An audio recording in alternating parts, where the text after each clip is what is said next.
विनोद शर्मा जी हैं, political editor Hindustan times के। सुजात बुखारी साहब हमारे नए मेहमान हैं, राइजिंग कश्मीर एडिटर हैं आप। संबित पात्रा साहब हैं, प्रवक्ता हैं भारतीय जनता पार्टी के। इंजीनियर राशिद अहमद हैं, आप निर्दलीय विधायक हैं। सुष्मिता देव जी हैं, प्रवक्ता हैं कांग्रेस के। संबित साहब, क्यों नहीं गिरफ्तारी हुई? मुझे लगता है it's a matter of time. गिरफ्तारी जरूर होगी और चंद घंटों का ही सवाल होना चाहिए, जरूर। पर गिरफ्तारी होगी। क्यों गिरफ्तारी होनी चाहिए? देखिए, बहुत सिंपल फिलॉसफी है कि हिंदुस्तान के सरजमीन पर पाकिस्तान का झंडा फहराया जाए, पाकिस्तान के फेवर का स्लोगन कहा जाए, ये किसी भी कीमत पे किसी भी हिंदुस्तानी को बर्दाश्त नहीं है। और इसके खिलाफ आइन भी है, कानून भी है। और इसी कारण से already unlawful activities prevention act section 13 लगाया गया है मसरत आलम पे और उन तमाम लोगों पे जो इसके कारण जिन्होंने ये किया है। तो ये हिंदुस्तान का कानून है, जो भी कानून के बाहर काम करेगा। तो लेकिन ये कानून, वहां आपकी सरकार है, अगर इतने सारे लोग वहां जमा आ गए, लोग रैलियों में भी लोग नारे लगा रहे थे, क्या उनके खिलाफ भी ये कानून लगाया गया, FIR दर्ज हुआ, या सिर्फ एक मसरत आलम को हमने प्रतीक बना लिया, जो कि सही भी नारे भी लगा रहा है? देखिए, दो चीजें हैं। हिंदुस्तान लोकतंत्र है, लोकतंत्र में अपने विषय को अपने तरीके से रखने की आजादी सबको है। उसका अर्थ ये नहीं है कि प्रोटेस्ट नहीं हो सकता है, मगर प्रोटेस्ट हो सकता है इसका अर्थ भी यह नहीं है कि आप पाकिस्तान के झंडे फहराएं और प्रो पाकिस्तानी सेंटिमेंट्स को भड़काने की कोशिश करें। दोनों में पार्थक्यता है। तो ये रैली हो कैसे गई आपकी? जब नहीं, आप बिल्कुल बहुत वाजिब प्रश्न है। और मैं तो बिल्कुल, हमारे पार्टी में जो दस्तूर है, जो फर्स्ट लाइन आप पार्टी के कार्यालय में दिखेंगे, वो है कि country first, party next, self last. इसी दस्तूर को फॉलो करते हुए मैं कहूंगा कि बिल्कुल आपका प्रश्न सही है, वाजिब है। ये रैली भी नहीं होना चाहिए, नहीं होना चाहिए था। और वो कैसे लाइव टेलीकास्ट हो गया, तो खैर आजकल वेबकास्ट नहीं, वो आपका फ्रीडम है, वो आपका फ्रीडम है। आप क्यों नहीं करेंगे लाइव टेलीकास्ट? नहीं, जैसे सरकार विरोधी लिखने पे सरकारों को पता चल जाता है, तो वैसे कश्मीर में अगर पाकिस्तान तक लाइव हो रहा है तो वो तो पता चल ही जाता होगा वेबकास्ट। नहीं, देखिए, आजकल दुनिया बहुत छोटी है, इसमें लाइव टेलीकास्ट होता है और पूरे विश्व में इसका विषय जाता है, इसलिए। और मणिशंकर अय्यर ने जो एक बात कही, उस बात पर आप क्यों नहीं ध्यान दे रहे हैं? कह रहे हैं कि इस तरह की आवाजें रही हैं और इसको अक़लियत मानना चाहिए, माइनॉरिटी वॉइस, ये कश्मीर की आवाज नहीं है। देखिए, वो टेररिस्ट जो बंदूक चलाकर लोगों को मार देता है AK-47 में, वो भी तो अक़लियत है। वो भी तो 3-4 ही होते हैं जो हज़ारों को मार देते हैं। तो क्या उनकी आवाज सुननी चाहिए हमें? बिल्कुल नहीं सुननी चाहिए। अक़लियत तो हो या मेजॉरिटी। अगर आप आतंकवादी मान चुके हैं तो फिर नहीं, मैंने आतंकवादी भी नहीं कहा।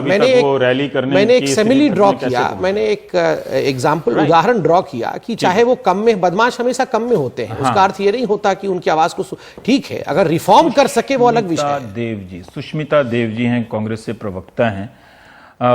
आपकी इस घटना पर मणिशंकर अय्यर वाली प्रतिक्रिया है, या आप वैसा ही कुछ सवाल करना चाहती हैं जैसे बीजेपी चुनाव के वक्त बिरयानी को लेकर किया करती थी? मैं यही कहूंगी कि संबित जी आज जो बोल रहे हैं इस शो पर, ऐसा लग रहा है कि वो किसी तीसरे गवर्नमेंट की बात कर रहे हैं, जैसे बीजेपी की कोई जिम्मेदारी ही नहीं है।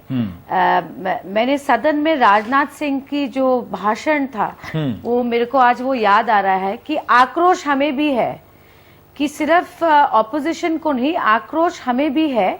और मसरत आलम को कैसे छोड़ा गया, मैंने रिपोर्ट मंगवाई।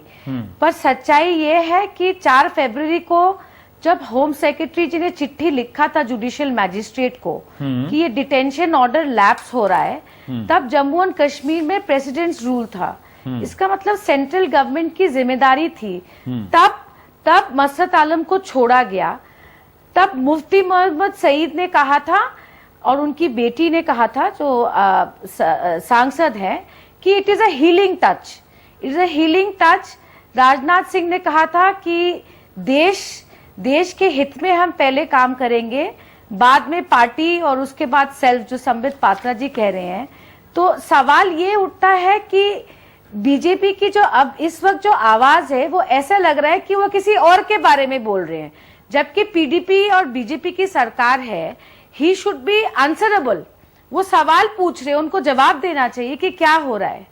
आपका क्या सवाल है? आप मणिशंकर अय्यर की बात को मौका देना चाहती हैं, या आपको लगता है कि संबित पात्रा को आज कटघरे में खड़ा कर देना चाहिए? वो एक माइनॉरिटी की आवाज है, इस तरह की हरकतें जम्मू कश्मीर में होती रही हैं और देखिए सवाल ये अगर नहीं वो है, ताकत सवाल होते ये तो नहीं है। चुनाव में उनको मणिशंकर जी कभी जो कह समर्थन रहे हैं- मिलता जो मिला नहीं। मणिशंकर जी जो कह रहे हैं कि it is the voice of minority, वो ये कह रहे हैं कि कश्मीर की आवाम ये नहीं चाहती, ये एक हिस्से के लोग हैं जिनकी ये आवाज है। सवाल ये नहीं उठता, सवाल ये है कि आज सेंटर में बीजेपी की सरकार है, जम्मू एंड कश्मीर में उनका अलायंस है, पीडीपी के मुख्यमंत्री है, डिप्यूटी सीएम है। सवाल ये उठता है कि ये क्या कहते हैं आज, ये क्या ये सही निंदा है कर रहे हैं, कि गिरफ्तारी आप की मांग हर कर रहे हैं, डिबेट सख्त में- कार्रवाई की मांग कर रहे हैं। 3 चीज अभी फिलहाल तो कर रहे हैं। आप अलायंस तोड़ दीजिए ना। मैं इसका अगर उत्तर आप देना कहते हैं सत्ता हमारे लिए जरूरी नहीं है, आज देश हमारे लिए जरूरी है, देश के हित में हम काम करेंगे, इंडिया फर्स्ट, तो फिर क्या ये अलायंस सही है इस परिस्थिति में?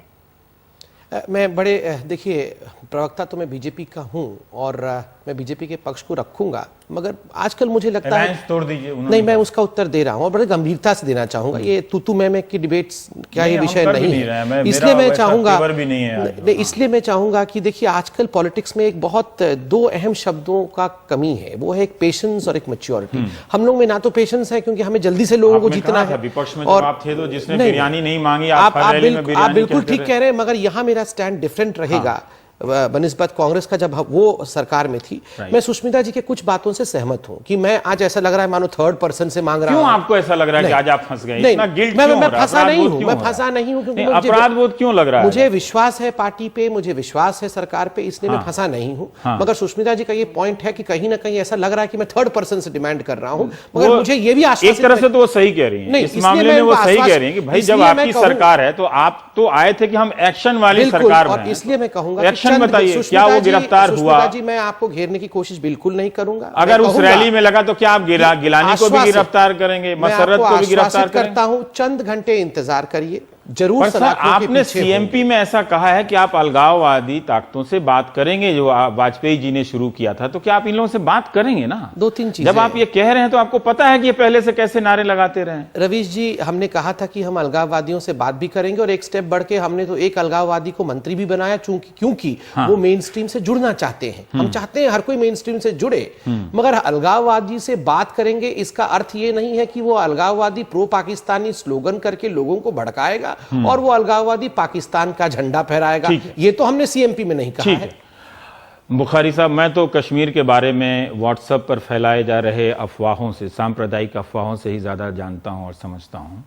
आपकी क्या प्रतिक्रिया है? जो कांग्रेस की लाइन है और जो संबित साहब आपको मजबूर नजर आ रहे हैं या दुविधा में नजर? देखिए, मुझे सबसे पहले इस बात का बहुत अफसोस है कि ऐसा क्या हो गया? अगर कश्मीर के बाहर के लोग जानना चाहें ऐसा क्या हो गया? मुझे इस बात का बहुत क्योंकि देखिए कोई बर्दाश्त नहीं करेगा, कई लोग बहुत नाराज हैं, कोई राजनाथ सिंह पर टिप्पणी कर रहे हैं, मैं ट्विटर पे देख रहा था। सही, मुझे लोग बहुत नाराज हैं। सुनिए मेरी बात सुनिए, मुझे बहुत अफसोस है इस बात का कि दिल्ली के स्टूडियो में ये तय किया जा रहा है कि किस बंदे नहीं, सुनिए मुझे माफ करें आप कि दूसरे चैनल का यहाँ है, उस पर टाइम मत बर्बाद कीजिए, आप इसके पॉइंट पे बात सुनिए ना मेरी बात, आप मुझे बात तो करने दीजिए कि त्राल में किसी नौजवान को मारा गया, उस पर किसी ने बात नहीं की। यहाँ टीवी चैनल्स में आप डिस्कस कर रहे हैं कि किसको गिरफ्तार किया जाए और किसको गिरफ्तार नहीं किया जाए, ठीक है ना? वो इसके लिए कहा जाए कि उसने पाकिस्तान के नारे लगाए और पाकिस्तान का झंडा जैसे आपने खुद कहा कि 47 से लेके ये स्थिति रही है रियासत जम्मू कश्मीर में, ये पहली बार नहीं है। 84 में जब क्रिकेट मैच खेला गया, 87 में खेला गया, उसमें भी पिच खोदा गया था। जब Morarji Desai as prime minister Jammu Kashmir में आए तो उन्हें कहा गया कि पाकिस्तान का गाजी आया, तो एक फैक्टर रहा है पाकिस्तान वहां पे। लेकिन उसके साथ साथ जब हम देखते हैं कि 71% जब वोटिंग हुई तो इसको पूरी दुनिया में हमने कहा कि देखिए जी, आज डेमोक्रेटिक सिस्टम जो है वो कश्मीर में मजबूत हुआ और उस डेमोक्रेटिक सिस्टम में रिपोज फेथ एक मुझे बात मुकम्मल करनी थी। जब हमने कहा कि 71% लोगों ने वोट दिया और उस वोट के नतीजे में एक सरकार वहां पे बनी, लेकिन जब एक सरकार कोई काम करती है वहां पे तो उसको यहां पे कहा जा रहा है कि नहीं जी, आपने इसको छोड़ा और इसको, आप जो भी कॉन्सिक्वेंसेज है आप उन पे छोड़ दीजिए कॉन्सिक्वेंसेस क्या है। मैं जरूरी नहीं है कि राम माधव ने भी कहा है कि स्टेट को एक्शन लेना पड़ेगा, है ना, स्टेट को एक्शन लेना पड़ेगा। लोग ही नहीं, मतलब बीजेपी भी वैसे ही रिएक्ट कर रही है। देखिए स्टेट तो एक्शन लेगी। अगर 70% लोग आवाम सरकार के साथ है, राजनीतिक प्रक्रिया के साथ है, तो ये बहुत कम माइनॉरिटी वाले लोग हैं, ये सबको ही जानते हैं। तो फिर इनके खिलाफ एक्शन लेना तो बहुत आसान है, फिर 24 घंटे के क्यों देरी? मेरे कहने का मकसद ये है कि जितना एनर्जी और जितना एयर टाइम इस एक बंदे पे आप खर्च कर रहे हैं, अगर आप 1.2 बिलियन के लोगों के लिए कुछ और भी करते, आप इससे मत टालिए ना। फिर तो ऐसा तो हर मुद्दा जो उठाएंगे ना वो दूसरे मुद्दे के मुकाबले में नाइंसाफी होगा, है ना। हर मुद्दा जो है बाकी 900 मुद्दों के खिलाफ होता है। आप मेरी बात लेकिन जो हमारे दर्शक कश्मीर के बाहर हैं, आप उनको बताइए ना कि वो इस मुद्दे को कैसे देखें। क्या वो सीरियसली नहीं लें इस बात को लेकर? क्या वो वहां की सरकार को ये करते हुए नहीं देखना चाहें कि वो एक्शन ले जो पाकिस्तान का समर्थन करती है? आप उनको बताइए। देखिए कल जो वहां पे पब्लिक मीटिंग हुई, वहां 3000 लोग थे। उसका क्या मतलब है कि आप 3000 लोगों को जेल भर देंगे? उन्होंने भी यही नारे लगाए वहां पे। एक्चुअली इशू है कि इसको एक बड़े लार्जर कॉन्टेक्स्ट में देखने की जरूरत है। वो ये है कि जब तक आप पॉलिटिकली इस इशू को अप्रोच ना करें, आप मुझे बताइए 2003 से लेके 2008 तक जब ये जो तरीका है, जैसे बीजेपी का ही तरीका है कि जैसे सुष्मिता कह रही हैं कि अलायंस तोड़ें, ये कह रहे हैं कि हम बर्दाश्त नहीं करेंगे, देश सबसे आगे है सेल्फ और गवर्नमेंट के बाद, तो पॉलिटिकल रास्ता आपको इसमें क्या दिखा सर? इसमें मैं वही कह रहा हूं कि 2003 से लेके 2008 तक जो डायलॉग प्रोसेस दिल्ली और इस्लामाबाद के बीच में, दिल्ली और श्रीनगर के बीच में हो रहा था, आपने उन 4 सालों में इस किस्म की कोई सिचुएशन देखी? क्योंकि there is absence, complete absence of political engagement in Kashmir. आप कह रहे हैं कि इसको गोली से हल करेंगे हम, ये लॉ एंड ऑर्डर का मसला है। एक एंगेजमेंट नहीं है, नो देयर इज, उसकी वजह से ये सब परिणाम। There is desperation on peoples side. आप उनको रिकॉग्नाइज कीजिए कि there is a dispute, there is a political aspiration, उनके साथ बात करो, एंगेज करो, जैसे पहले बात किया गया। इससे कुछ नहीं होगा। आज आप देखिए, संबित ने एक बात कही, 25 एफआईआर आपने लगाए हैं। संबित ने एक बात कही कि जो लोग एंगेज होना चाहते हैं हम बात करना चाहते हैं, पर जो चाहते ही नहीं है ऐसा संकेत देंगे तो कैसे बात? कहां एंगेजमेंट का रास्ता है मुझे बताइए, कहां पे आपने शुरू किया? देखिए ऐसा है कि जो बात संबित, इंजीनियर साहब 1 मिनट में आ रहा हूं बस। हाँ, जो बात संबित नहीं कह पा रहा है वो मैं कहता हूं। इस सरकार को किसी भी कॉस्ट पे सक्सेसफुल होना पड़ेगा और इसका दायित्व दोनों पार्टीज पे आता है और काफी हद तक उन पॉलिटिकल पार्टीज पे भी आता है जो कभी सत्तारूढ़ रही हैं कश्मीर में। देखिए, ये 2 पॉलिटिकल पार्टीज अलग अलग मैंडेट पे जीती। वो रिलीजियस मैंडेट भी आप कह सकते हैं, आप उसको टेरिटोरियल, आप उसको रीजनल मैंडेट कह सकते हैं कि उनका एक रीजन में मैंडेट था, उधर मैंडेट था। अगर ये सरकार रवीश फेल करती है तो जो भारत का रेजमदियत है, जो कोर है, उस पर प्रश्न चिन्ह उठेंगे। ये सरकार अगर फेल करती है तो इस बात की मिसाल होगी। पर ये सब चीजें होंगी तो फिर इस सरकार पर फेल होने का दबाव तो बढ़ेगा। मैं कुछ और कह रहा हूं। मैं इस बिल्कुल भी इस मसले में जा ही नहीं रहा हूं। मैं ये कह रहा हूं कि इस मसले को आपने इत्मीनान से हल करना है, उत्तेजना से नहीं करना है।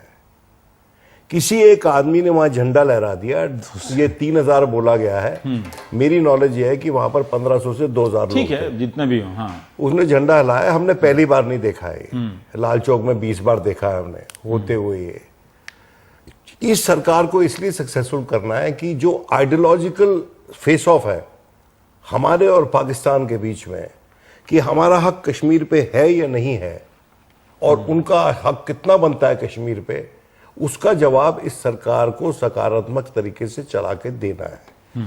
अगर ये सरकार गिर जाती है रवीश, ये सीरियस इशू है, तो कल को ये पता, ये लोग पूरी दुनिया में प्रचारित किया जाएगा कि 2 नेशन थ्योरी सक्सेसफुल हो गई। पर इन सब परिस्थितियों को देखते हुए भी राम माधव जी का इंटरव्यू इंडियन एक्सप्रेस, देखिए राम माधव को छोड़िए, इनको छोड़िए कि देखिए वो एक इस पे जब प्रधानमंत्री बोलेगा, राजनीतिक गठबंधन कर रहे हैं, जब प्रधानमंत्री बोलेगा, जब मैं मानूंगा प्रधानमंत्री और मुफ्ती साहब के बीच में लंबी बातचीत हुई थी सरकार बनने से पहले।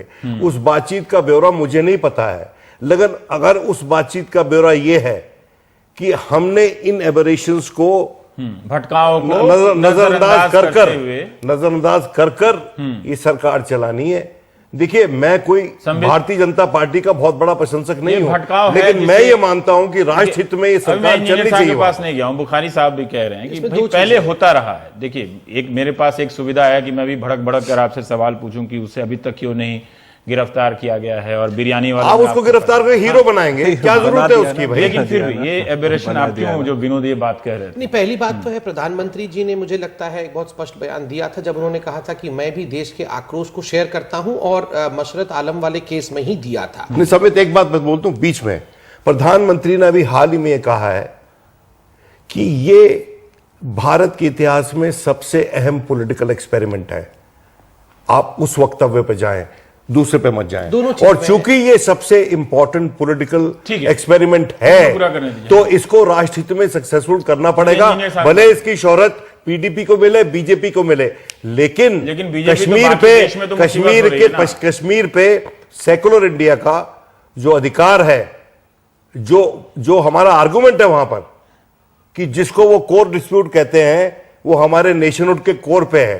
ठीक है, देखिए, बड़ा स्पष्ट इसमें है, एक महत्वपूर्ण विषय है जिसमें मैं विनोद जी से कॉन्कर करता हूं कि इस अलायंस को सक्सेसफुल होना चाहिए, क्योंकि कश्मीर में एक जैसा मैंडेट मिला है, घाटी में एक मैंडेट और जम्मू में एक मैंडेट, इन दोनों का सक्सेसफुल होने का अर्थ होता है the religious structure of this country gets a mandate कि हाँ, ये मिलके रह सकते हैं।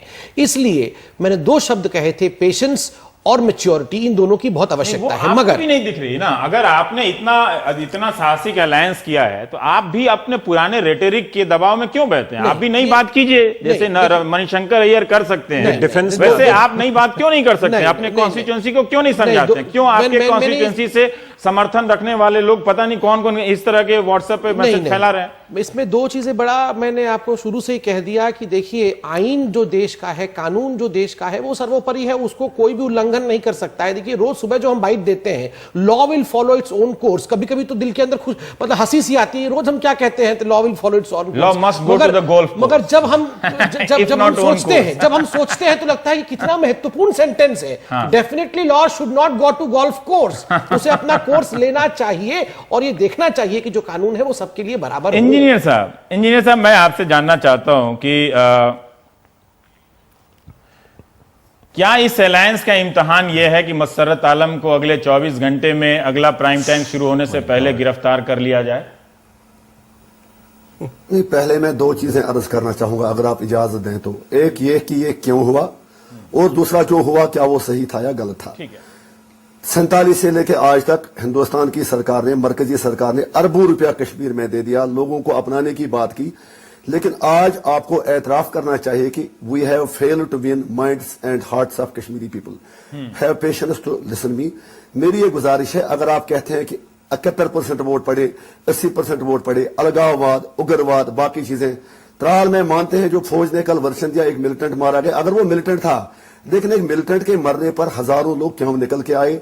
इस चीज का फैसला हिंदुस्तान के पॉलिसी साजों को करना है कि आखिर प्रॉब्लम क्या है और इशू क्या है। सिर्फ मीडिया के टीवी चैनलों में बैठ के हमें मसला मैं वैसा नहीं कर रहा हूं। और दूसरी बात, दूसरी एक मिनट प्लीज, दूसरी बात जो कल मसरत आलम या गिलानी साहब के जलसे में हुआ, चलिए ठीक है, हम 87 MLA हैं, हम मानते हैं हम हिंदुस्तानी हैं, लेकिन मुझे एक चीज आप बताइए, अगर आप सब कुछ भूल सकते हैं लेकिन इतिहास को आप भूल नहीं सकते, तारीख को नहीं भूल सकते। आपको ये मानना पड़ेगा कि जम्मू कश्मीर एक इशू है।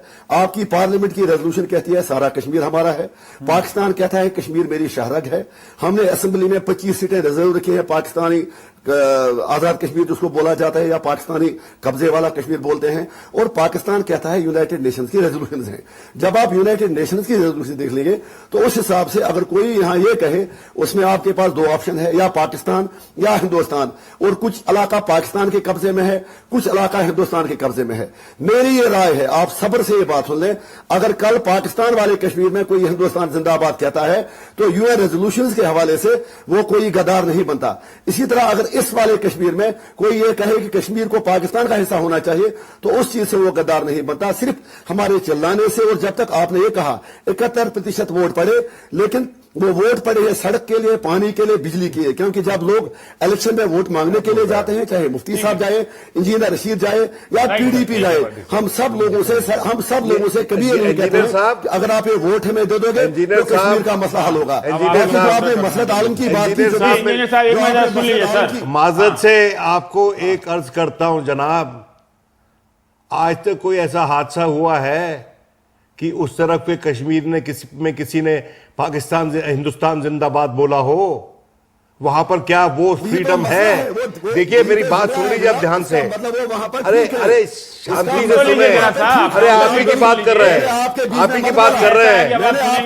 ऐसा है ये मेरे बगल में मेरा जो दोस्त बैठा है ना, सुन तो लीजिए सर। अरे सर सुन तो लीजिए। कश्मीर में आप तकरीर बहुत अच्छी करते हैं, लेकिन दूसरे की भी तो सुनिए।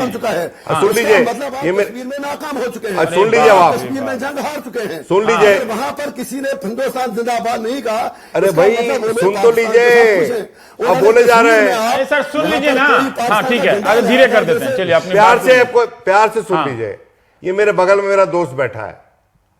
2004 में हम लोग उस तरफ के कश्मीर गए थे, सारे इकट्ठे थे हम, और वहां पर चूंकि मैं उस टीम का लीडर था, मुझे मकबूल भट्ट का भाई मिला, जहूर भट्ट, और उसने कहा जी हमें तो उस तरफ जाना है, हमें एमनेस्टी आप दिलवा दो। तो हमारे पास तो कोई ऐसा अख्तियार था नहीं, तो हमने उसको पूछा सिर्फ एक सवाल कि भाई क्यों जाना चाहते हो उस तरफ वापस, तुम तो बंदूक उठा के इस तरफ आए थे। तो उसने कहा जी देखिए ऐसा है कि हमको जो अपनी बात कहने का अधिकार उस तरफ है, फ्रीडम है, वो हमको इस तरफ नहीं है। इसलिए निवेदन करता हूं भाजपा से और पॉलिटिकल पार्टी से कि हिंदुस्तान की लोकतंत्र को इससे बढ़िया एक सेकंड सर, आप एक साथ नहीं होगा, आप एक साथ बोलने दीजिए पहले। फिर हिंदुस्तान की लोकतंत्र को इससे बड़ा एंडोर्समेंट नहीं मिल सकता है सुष्मिता जी कि वहां पर खड़ा होकर कोई आदमी अकेला भी हो तो अपनी बात कह सकते हैं, अलग जाना चाहता है जाए, लेकिन हम उसको अगर जेल में डालेंगे तो उसको हीरो बनाएंगे, अपने लोकतंत्र को विनोद बार-बार कह रहे हैं। सुष्मिता जी विनोद बार-बार कह रहे हैं कि जेल में डालना। अभी इंजीनियर साहब भी कह रहे हैं। इंजीनियर साहब मैं आपकी आवाज को धीमे कर रहा हूं, प्लीज सर। ये हल नहीं है। जो कश्मीर की समस्या की अपनी जटिलता है उसको देखते हुए ऐसे मौके को भटकाव, विचलन, एबरेशन के तौर पर लिया जाना चाहिए।